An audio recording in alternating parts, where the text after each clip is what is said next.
Ողջույն, Անի կենտրոնի Ժիրայր Սարգսյան գրադարան ստուդիայում զրույցների այս շարքը իրականացնում ենք Ալիք մեդիայի հետ համատեղ, շնորհակալություն Հակոբ Հովակիմյան հիշատակի նախաձեռնությանը, զրույցների այս շարքի հյուրը Տեր-Հետում Քահանա Թարվերդյանն է, Աղթալայի Սուրբ Աստվածածին վանքի վանահայր։ Ես ուզում եմ մենք այս զրույցի ընթացքում խոսենք ամենադաժան շրջանի մասին եկեղեցի պետություն հարաբերություններ, որտեղ մենք գիտենք, օրինակ 5-րդ դարը շատ բարդ դարաշրջան է եղել, որտեղից կարող ենք սկսել այս խոսակցությունը։ Իհարկե թեման մենք այսօրվան է նաև վերաբերում, որտեղ այսօր պետություն եկեղեցի մի կողմ եմ դնում, ով է մեղավոր, ով մեղավոր չի, զուտ պատմական տեսանկյունից եմ հիմա ուզում նայեմ, կարող ենք համարել, որ ամենադաժանը 5-րդ դարն էր։ Հարաբերությունների տեսանկյունից ամենադաժանը 5-րդ դարն էր, ձեռքբերումների շրջանից ամենաօրինակելին 5-րդ դարն էր, եւ պետություն եկեղեցի սահմանը հարաբերությունների զարգացման 5-րդ դարն էր։ Եվ դա բնական է, որովհետև քրիստոնեությունը ինքը պետական կրոն ընդունվեց եւ աշխարհը փոխվում էր։ Եվ 12 տարի հետո Միլանի էդիկտով հռոմեական կայսրությունում ընդունվեց քրիստոնեությունը որպես պաշտոնական կրոն, հանդուրժողականություն ընդունվեց քրիստոնյաների նկատմամբ։ Այսինքն, եթե քաղաքական տերմին օգտագործենք, մեր հեռուստադիտողները ինչ չքննադատեն այս տերմինի համար, աշխարհաքաղաքական մեծ փոփոխություններ էր կատարվում արդեն 4-րդ դարում։ Եվ Հայաստանում նույնպես մենք առաջինը ընդունեցին քրիստոնեությունը, Տրթատ թագավորը Գրիգոր Լուսավորիչը միասին ձեռքի բռնած գնացին առաջ եւ Հայաստանը թևակողեցին նոր այսպես էպոխայի մեջ, նոր շրջան, որը պետություն եւ եկեղեցի հարաբերության զարգացման կամ հասկացողության առաջի փուլն էր։ 5-րդ դարում այդ հարաբերությունները ընդհատվեցին Տիրան թագավորի Հուսիկ կաթողիկոսի հարաբերությունը Հուսիկ կաթողիկոսի բրացեց անելով սպանությունը, որը Փավստոս Բուզանդ պատմիչը շատ վառ կերպով է նկարագրում։ Շատ ներողություն եմ խնդրում, մեկ պահ ընդհատեմ ձեզ։ Մենք ինչպես հավատանք 5-րդ դարի պատմիչներին։ Ես միշտ վերապահումներ ունեմ։ Մենք գիտենք, որ դա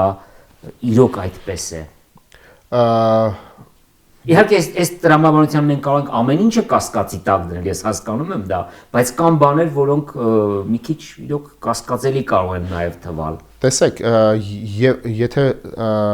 հարցին այսպես մոտենանք, ամեն ինչը ճիշտ եք ասում, պետք է կասկածի տակ դնենք։ Գիտությունը 21-րդ դարում շատ զարգացած է եւ աղբյուրագիտություն կա եւ մենք յուրաքանչյուրս պետք է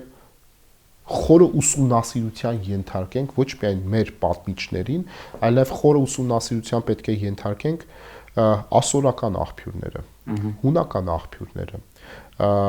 եւ մենք բնագրերը կարդալով հասկանանք ինչ է տեղի ունենում, ամբողջական պատկերացում կազմենք այս խնդրի հետ կապված։ Հուսիկ կաթողիկոսին, որ սպանել են, դա պատմական փաստ է։ Դրա մասին ոչ միայն Հուսիկն է խոսում, այլ պատմիչներ են նաև։ Ներողություն, Բուզանդը որ խոսում է, նաև այլ պատմիչներ են իրեն հաջորդում։ Կիրակոս Գանձակեցին, Մատթեոս Ուրհայեցին, որովհետև այս պատմիչները սկսում են առաջի 5-րդ դարից, 4-րդ դարից եւ հասնում են իրենց օրերը եւ տեղեկությունները կան, որ դա պատմական ճշմարտություն է։ Հիմա հաջորդ հարցը կտակ, որ կարող է իրենք ազդվել են այդ պատմիչից, նույնը արտակրկնել են կամ այսպես ասած պատճենել են, բայց նաև ժողովուրդն է փոխանցել։ Այսինքն այդ ավանդույթը, բանավոր ավանդույթը փոխանցվել է, խոսքը փոխանցվել է։ Հիմա դա պատմական փաստ է, պատճառները որոնք են, դա խորը ուսումնասիրության արդյունքում է ի հայտ գալու։ Հաջորդ այդ հարաբերությունները եկեղեցի պետության ներսես մեծ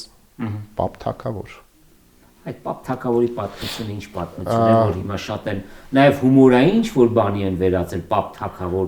ինչ կա տակը դրա։ Այն ինչ որ մենք կարդացել ենք դասագրքերում դպրոցական տարիներին,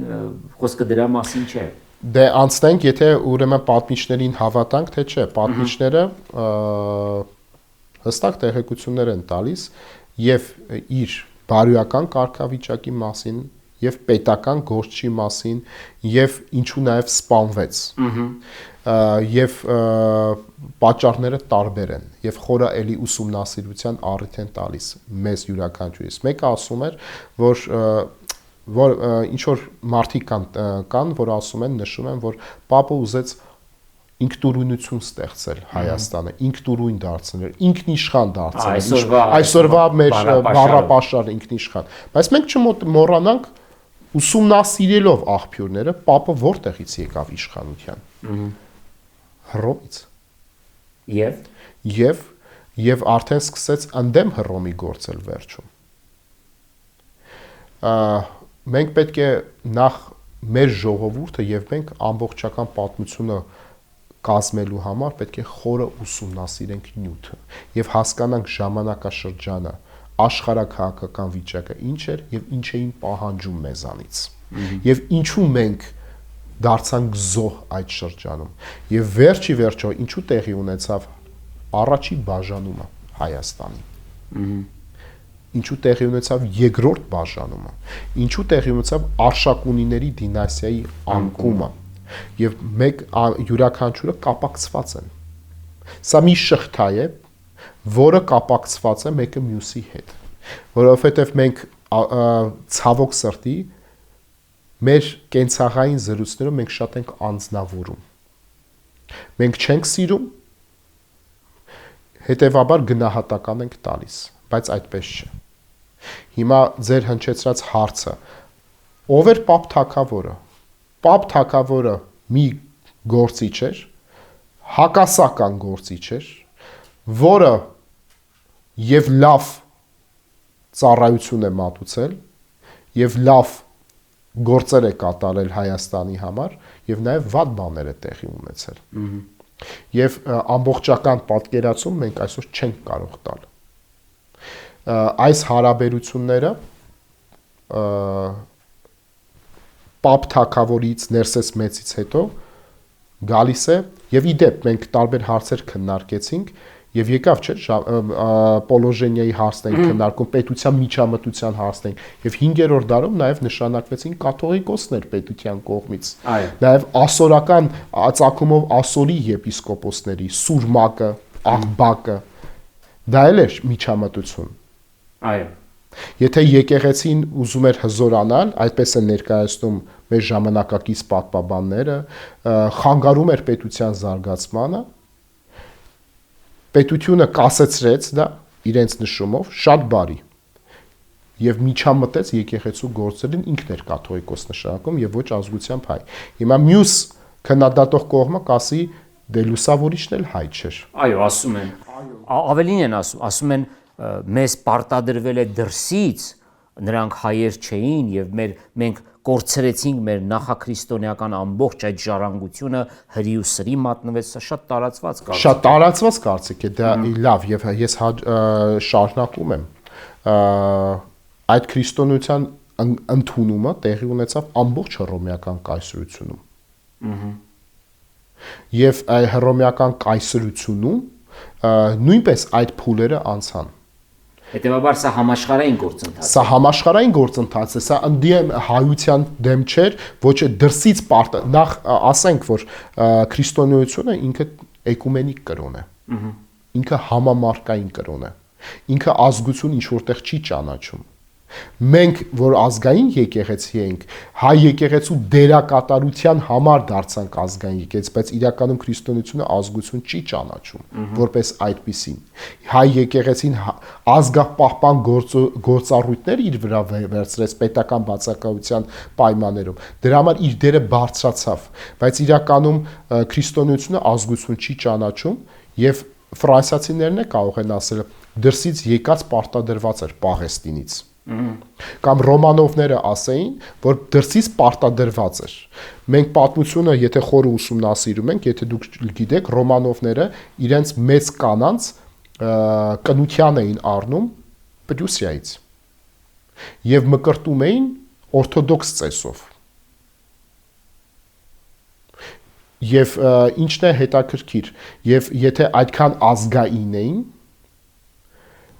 բոլոր կայսրությունները այդքան մեծ զարգացում չէին ունենա։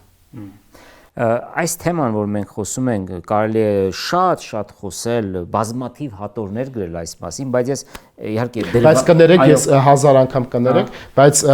Ներսես մեծից եւ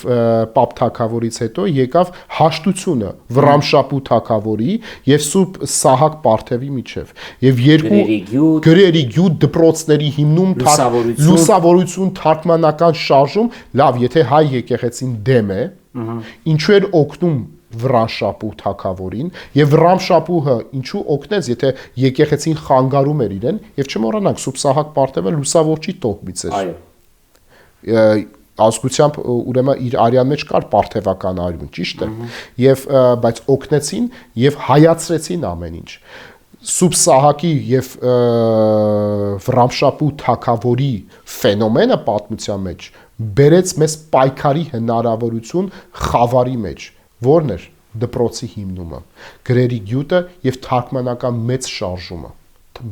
շարժումը, որը բերեց մեր ժողովրդի լուսավորություն։ Ինչպես նշեցի, շատ դրվագային ենք անդրադառնալու եւ ես այս դրվագներից մեկն ուզում եմ նշել 1441 թվական, երբ որ կաթողիկոսությունը վերադարձավ Մայր Աթոռ Սուրբ Էջմիածին եւ ով էր այս ամենի ոգևորողներից, ոգեշնչողներից մեկը ոչ հայ, չէ՞, թուրքմենական ծագմամբ, սրա մասին ինչ կարող ենք ասել։ Ոգևորվող հարցը այստեղ կարևոր չի, ես կարծում եմ, որ հայ վարդապետները, հոգևորականները Կիրակոս վիրապեցին, որ ընտրվեց կաթողիկոս, եւ այնտեղ կանգնած էին նաեւ Տաթևի դպրոցի ներկայացուցիչները, հասկացան, որ եւ տեսիլք ունեցան այդպիսին հետագայում։ Եթե Սուրբ Էջմիածին չտեղափոխվեր լուսավորչի աթոռը, մենք չէինք ունենա առաջին հանրապետություն։ Ես էլ եմ այդպես մտածում։ Եվ սա քաղաքական քայլ էր, այո, ինչու՞ չէ։ Եվ այս հետևում կանգնած էր Կարակոյունլու Ջհան շահ Կարակոնյունների առաջը Ջահանշահը ինքը հովանավորեց այսպես ասած կանգնեց հովանավորության, որպեսզի այս ծրագիրը իրակատար ածեն, բայց խնդիրը դրված էր, որ հայ հոգևորականները իրենք գիտակցեցին, որ չի կարող աթոռը երկար մնալ գերության եւ դեգերումների մեջ, եւ այդ տեսիլքը, որ 600 տարի հետո, 400 տարի հետո տեղի ունեցավ, կարևորը տեղի ունեցավ, իրենք տեսան, որ պետք է լինի մայր հողում։ Այլ ոչ Կիլիկիայում։ Ոչ Կիլիկիայում, որովհետև արդեն Կիլիկիայում ինչն էր 1375 թվականի անկումով եւ մամլուկները Սիսը ամբողջությամբ ավերեցին եւ հայ իշխանական տները նույնիսկ փախչում էին Կիլիկիայից։ Այասան էլ էր ոչնչացված։ Եվ այնտեղ մնալը արդեն բնակչությունը ինքը չէր պատկերացնում իր կյանքը, բնականon կյանքը Կիլիկիայում։ Եվ փորձեցին մեծ գաղթ տեղի ունեցավ դեպի արևելյան կողմերը, արևելյան Հայաստան, այսինքն մայր հայրենիք վերադառնալ։ Եվ եթե իրենք հիմքերը չտեսնեին 1441-ին, նույնիսկ ուշացվածել է եղել, բայց կարևորը որ գիտակցել են, որ պետք է վերադառնալ, այսինքն հոսքը կար ժողովրդի, որ գնում են։ Դրա մասին խոսում է Թոմա Մեծոփեցի պատմիչը եւ խոսում են նաեւ Առաքել Դավրիժեցի հետագայում պատմիչը եւ այս ամենը կարևոր քայլ էր։ Հիմա կասեմ քաղաքական էր։ Այո, քաղաքական։ Հիմա եկեղեցին պիտի զբաղվեր քաղաքականությամբ։ Այս հարցադրման պատասխանը կարող են տալ, եթե չզբաղվեր քաղաքականությամբ, պետական այրերի բացակայությամբ, կներեք առաջի հանրապետությունը պետք է չլիներ։ Մնար Սիսում եւ ում շուրջ պիտի հավաքվեր հայությունը առաջի հանրապետության եւ նույնիսկ ասեմ պատմությունը ինձ հիշեցնում է, որ Արամ Մանուկյանը